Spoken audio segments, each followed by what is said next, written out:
She finished the geometry final in half the time, slid the flawless test across the desk, and her teacher's icy stare was louder than any accusation. By lunch, the whole school was whispering that Ariana Blake had cheated.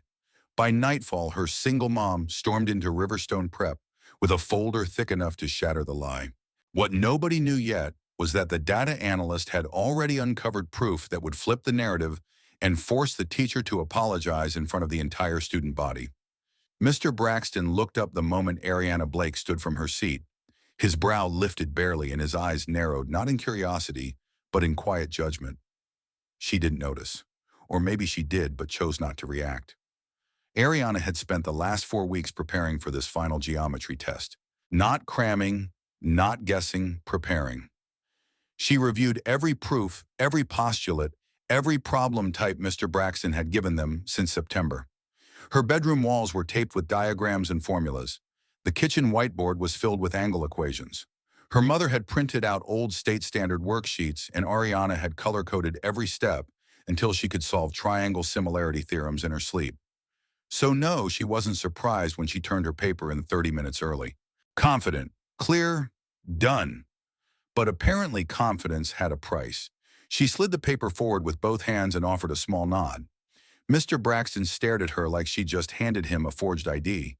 He flipped the pages slowly, scanning each one with that sharp teacherly glare that always made the room feel 10 degrees colder. He didn't say thank you, didn't say good work. Just a dry, take your seat. She walked back her chair legs, scratching softly against the tile as she sat. That's when she felt it, the whisper, the change in the air, subtle but undeniable. Kids were looking at her sideways, some smirking, a few glancing at the clock like they couldn't believe she was done already. She opened her planner and tried to ignore it, but it was too late. Suspicion spreads like smoke. By lunch, it had a name. She cheated. Someone in Miss Jefferson's homeroom said Ariana had seen the answer key. Another kid said she used a calculator under her desk. One boy whispered, she probably got help from her mom. Isn't she some kind of tutor or something? The words wrapped around her like a cold scarf. She sat at her usual lunch table, but the seats around her stayed empty. She didn't even open her sandwich, just kept her eyes low, her fingers tracing the plastic ridges of her lunch tray. That afternoon, she couldn't focus in language arts, couldn't absorb a single thing in science. Even her favorite part of the day, silent reading, felt like trying to breathe underwater. It wasn't just that they didn't believe her, it was that they didn't even ask. That evening at exactly 6 to 17 p.m., Danielle Blake opened her email while reheating leftover lasagna. She glanced at the subject line and stopped cold. Concern regarding Ariana's geometry exam. Immediate attention requested. She didn't need to read the rest. She read it anyway. Twice. Her grip tightened around the fork she'd been holding. No specifics, no context. Just vague, careful language that sounded like it had been vetted by a district lawyer. She set the fork down, walked to the hall closet, pulled out the plastic file box labeled Ariana, Academics. Inside were months of proof, printed tests with high marks, notes covered in Ariana's tiny handwriting, tutoring logs Danielle had signed off on herself, and a yellow folder labeled Braxton Class, Geometry Practice. She laid them all out across the kitchen table like evidence at a trial. Ariana stood in the doorway, her voice small.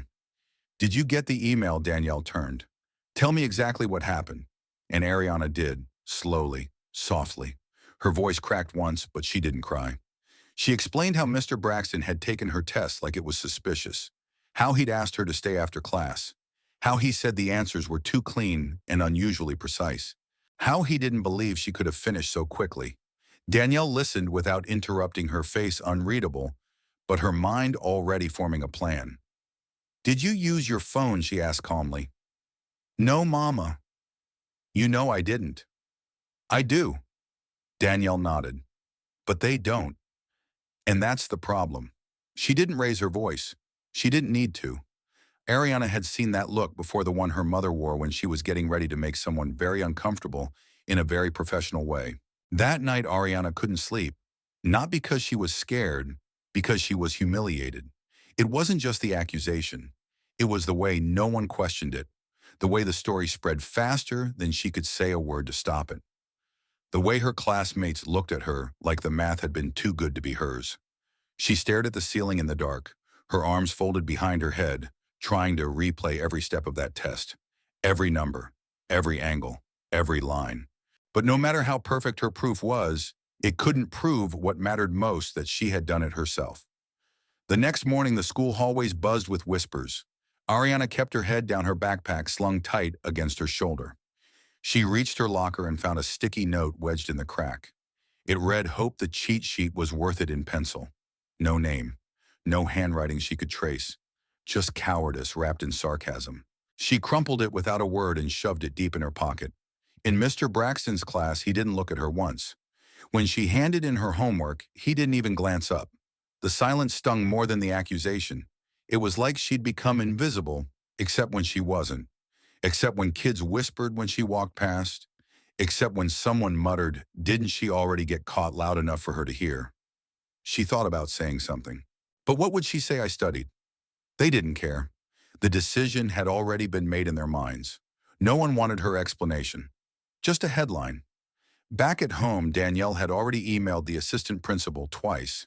No response. So she picked up the phone. "This is Danielle Blake," she said firmly. "I'm Ariana Blake's mother. I'm requesting a formal meeting to discuss the baseless accusation against my daughter. I have documentation. I have records. I expect to be heard." The secretary on the other end stammered something about checking schedules. Danielle didn't raise her voice. "Tomorrow," she said. "Morning. I'll clear mine. You clear yours." Later that evening, she sat across from Ariana at the kitchen table. Between them lay the folder open, overflowing with charts, quiz scores, problem sets, and time-stamped tutoring notes. Ariana's eyes scanned the materials quietly.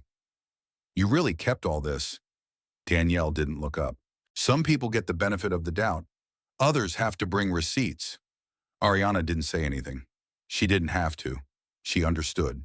This wasn't about a test anymore. This was about expectation, about the invisible lines people drew when they decided who belonged where. As she got ready for bed that night, Ariana paused at her bedroom door. "What if they still don't believe me?" Danielle turned from the hallway. "Then we make sure they can't ignore the truth." Ariana nodded once and disappeared into her room. Downstairs, Danielle sat in the glow of the kitchen light, flipping through the folder one last time. She didn't sleep much. She didn't need to. The next morning, she would walk into Riverstone not as a worried parent, but as a witness. A witness to her daughter's brilliance. A witness to a system that demanded perfection, but distrusted it when it came from the wrong kid. And by the time she was done, no one in that office would forget Ariana Blake's name again. Danielle Blake didn't knock when she walked into the front office of Riverstone Preparatory the next morning. She didn't need to. The woman at the reception desk, bright sweater, tight smile, looked up, quickly caught the folder tucked under Danielle's arm, and stood. "Good morning, can I help Danielle Blake? I have a meeting with Assistant Principal Nguyen and Mr. Braxton." Her voice wasn't raised, but it cut through the room like a gavel. "Yes, of course," the receptionist said, gesturing toward the glass-walled conference room just beyond the main office. Danielle walked in calm and precise, every step measured, like punctuation in a speech she'd already practiced a dozen times. Behind the table sat Ms. Carla Nguyen, mid-30s, blazer, sharp expression, unreadable. Mr. Braxton was already there too, sitting with his arms crossed, a yellow legal pad untouched in front of him. Danielle didn't bother with pleasantries. She set the folder down, opened it, and slid a stack of neatly labeled documents across the table. "These are Ariana's quiz scores. These are her practice logs, note the dates, and my signature. These are screenshots of timestamps from the tutoring software we use. And these," she added, tapping another tab, "are my own handwritten notes from the night before the test. We studied slope angle and triangle proofs for 90 minutes. She got every problem right then, too." Mr. Braxton glanced at the folder, but didn't touch it. His jaw flexed. "Mrs. Blake," he started, "I appreciate your preparation, but my concern is less about the result and more about the process."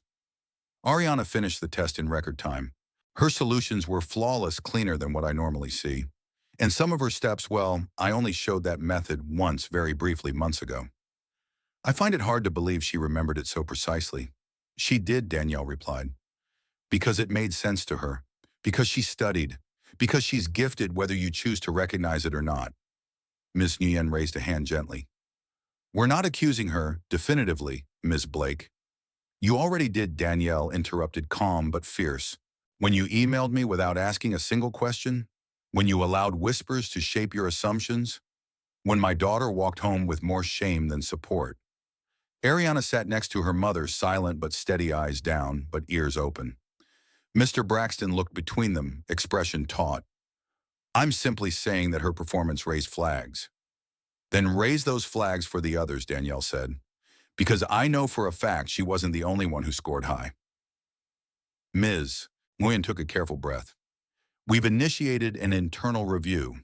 Ms. Eliza Murray, our academic analyst, has been asked to compare scores across all 6th grade geometry sections. Good, Danielle nodded. I expect transparency. I expect accountability. And I expect my daughter's name to be cleared when that data proves what I already know.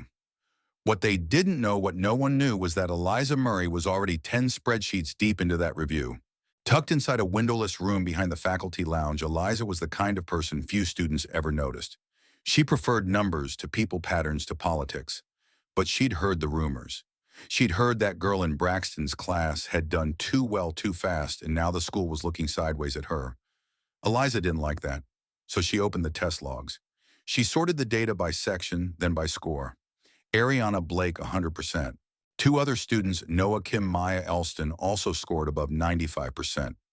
One of them had used the exact same shortcut Braxton had mentioned in his report. She pulled up the raw work scans.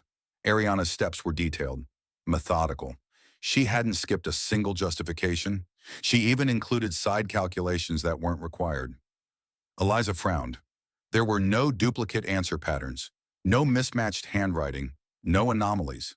She opened a blank email to the administration team and began typing subject re-review of geometry test scores. Ariana Blake, after analyzing the results of the 6th grade geometry final across all sections, I found no evidence of irregularities with Ariana Blake's test. Multiple students scored similarly and employed identical methods, including the so-called shortcut in question. No justification exists to single out her performance. I recommend formally clearing her of misconduct and initiating a review of current bias evaluation procedures. She hit send. By the time Ariana and Danielle were called back to the school 2 days later, the tone had changed. They were ushered into the same conference room, but this time Mr. Braxton didn't meet their eyes. Ms. Nguyen opened the meeting. Thank you for your patience. We've completed our review, and I want to begin by saying you were right to bring documentation. Ms. Murray's report confirmed that Ariana's score was not only valid but consistent with the broader testing trend. She paused. Ariana, you didn't do anything wrong. Your work was thorough, your method was sound, and your answers were your own. Ariana looked up just a little. Danielle exhaled but said nothing. Mr. Braxton finally cleared his throat. I owe you both an apology. I let my instincts override my evidence. I assumed too much based on too little. And I'm sorry. It wasn't warm. It wasn't emotional, but it was real. Ariana studied him for a second. She didn't smile, but she nodded. Ms. Nguyen continued. We're removing the flag from your academic file immediately. None of this will follow you. And we're planning a staff session to discuss best practices around academic evaluation. Danielle raised her brow. Bias training? Yes, Nguyen confirmed. That too. Make sure it's not just a slideshow, Danielle said. My daughter's dignity deserves more than bullet points on a screen. There was a long pause. Ariana stood up first. Danielle followed. They left the conference room without another word. That night, Ariana sat at the kitchen table again, this time without flashcards, just a blank notebook. Her mother placed a fresh gel pen beside her. You okay, Danielle asked. Ariana shrugged. I'm better. You were always fine, Danielle said, reaching over to tap the folder. They just didn't know it yet. Ariana smiled, small but real. And then, without saying anything else, she flipped open her notebook and began solving geometry problems again. Not because she had to, but because it was hers, and no one could take that from her now. The notebook on Ariana's desk sat open for hours, half filled with shapes and clean, careful equations angles, marked in pencil proofs written in the same methodical handwriting she'd used on the day everything started. But tonight the numbers weren't the problem. It was the silence that followed them. Not the silence of being ignored, she was used to that. It was the kind of silence that comes after a storm when everyone pretends the thunder never shook the walls. The next morning at Riverstone, things felt different, but not entirely better. No one said she cheated anymore, but no one said they were sorry either. The whispers had stopped, but the eyes hadn't. Some avoided her completely. Others looked at her too long, like she'd grown a second shadow. She passed Mr. Braxton in the hallway once between classes. He nodded. That was it. She didn't return it. Not out of anger, she just didn't know what a nod was supposed to fix. By Thursday, Ariana heard something through the grapevine the school was planning a new student forum. Every voice counts. Flyers went up. Emails were sent. A few teachers mentioned it like it was extra credit. But for Ariana, it sounded like an unfinished sentence. That evening over dinner, Danielle leaned across the table. You don't have to speak at the forum, baby. Her voice was soft but certain. No one gets to demand your story. Ariana didn't answer right away. She pushed a broccoli floret across her plate. What if I want to? Danielle met her eyes. Then you speak. On your terms. No apologizing for being right. That night, Ariana lay in bed with her headphones on, staring at the ceiling, while audio of TED Talks played on low volume. She didn't need inspiration. She just wanted to hear voices that didn't flinch. The forum was held in the multi-purpose room on Friday afternoon. A microphone stood at the front of the room, unplugged at first, then tested twice by a nervous custodian. Foldable chairs lined up in rows. A banner on the wall read, "Let's listen, let's learn." Ariana sat somewhere in the middle, her hoodie pulled halfway over her head. Danielle sat 3 seats to her left, close enough to support, far enough to let her daughter own whatever moment might come. Ms. Nguyen opened the forum. This is a safe space, she said into the mic. We're not here to debate. We're here to hear. If you want to speak, there's a sign-up sheet, or you can just raise your hand when you're ready. For a moment, no one moved. Then Noah Kim stood. I got a 96 on the geometry test, he said plainly. Use the same shortcut Ariana did. I remember Mr. Braxton teaching it. I didn't get pulled aside. He sat down. No one clapped. It wasn't that kind of room. Then Maya Alston raised her hand. Same, she said when she got to the mic. Same method, same test. No accusations. Her voice didn't shake. Then came Leo Fernandez. Mr. Braxton told me nice work and gave me a thumbs up. No meetings, no emails to my mom.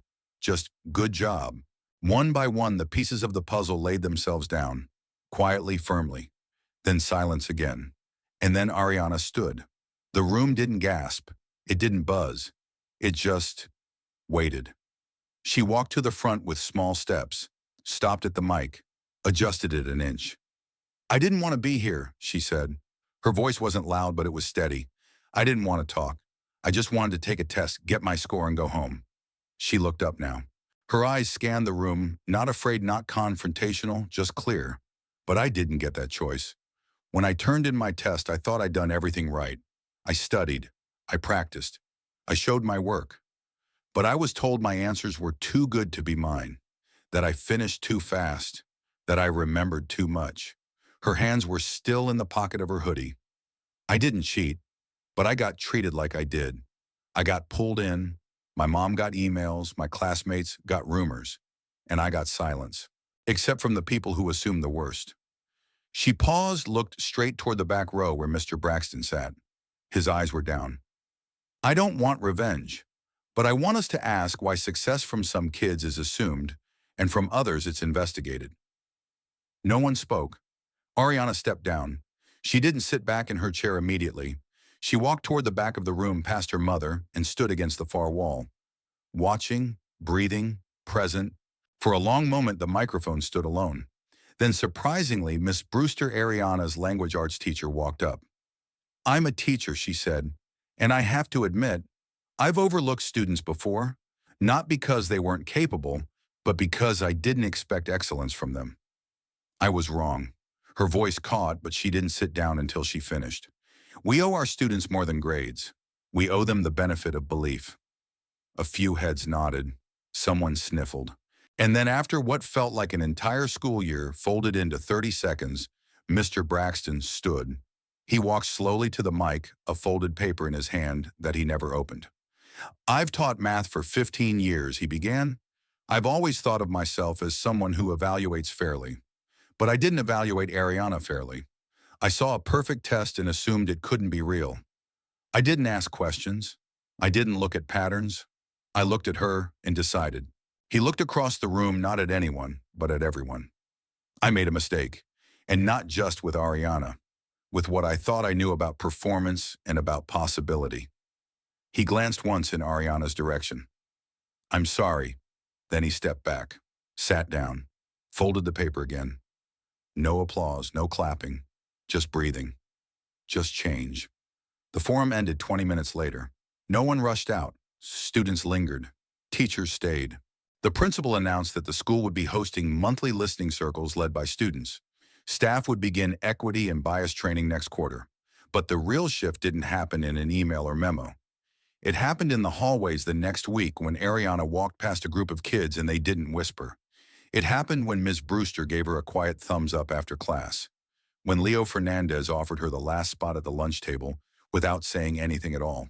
And it happened when Mr. Braxton paused before handing her a homework packet and said, let me know if you want to go over the bonus problems. I know you've probably already figured them out. She didn't smile, but she nodded. That night back at home, Danielle poured tea while Ariana worked quietly at the kitchen table. The notebook was open again, only this time, she wasn't solving assigned problems. She was writing new ones, making puzzles of her own. You sure you still like math after all that Danielle asked from the stove? Ariana looked up. Math didn't do anything wrong. Danielle laughed once, short and proud. Fair enough. Later that weekend, Ariana opened a fresh page and wrote 3 words at the top in block letters, speak. Even softly. She underlined them once, because now she knew truth doesn't always roar. Sometimes it's a whisper that refuses to fade. Every injustice, large or small, begins with a silent assumption, an invisible line someone draws to decide who can and cannot succeed. Ariana's story reminds us that those assumptions crumble the moment they meet evidence, courage, and community. First, the lesson for students and lifelong learners: prepare with heart and work as though no one is watching, then keep a record of that effort. Your notes, drafts, and practice logs are more than study tools. They are receipts of your determination. When your excellence is questioned, and at some point it will be, those receipts become your shield. But documentation alone is not enough. The real victory is refusing to shrink. Ariana spoke softly yet firmly, and her simple statement of truth turned an entire room.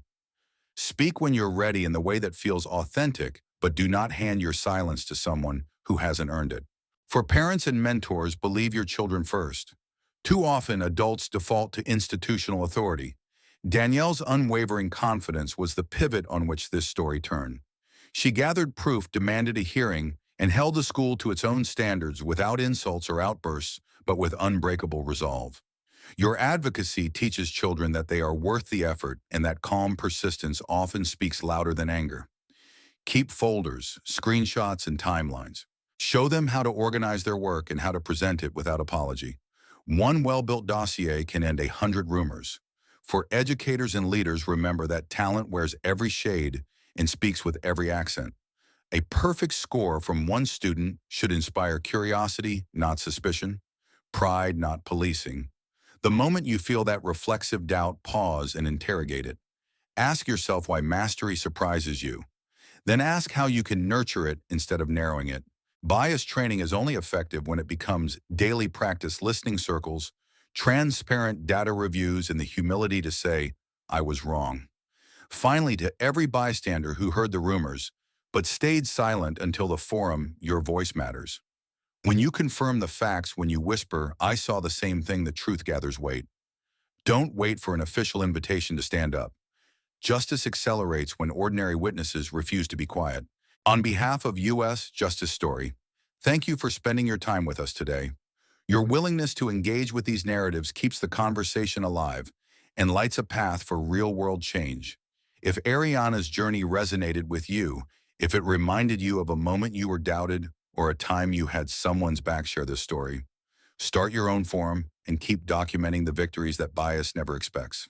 We're honored to have you in this community, and we can't wait to walk with you through the next story of courage, accountability, and hope.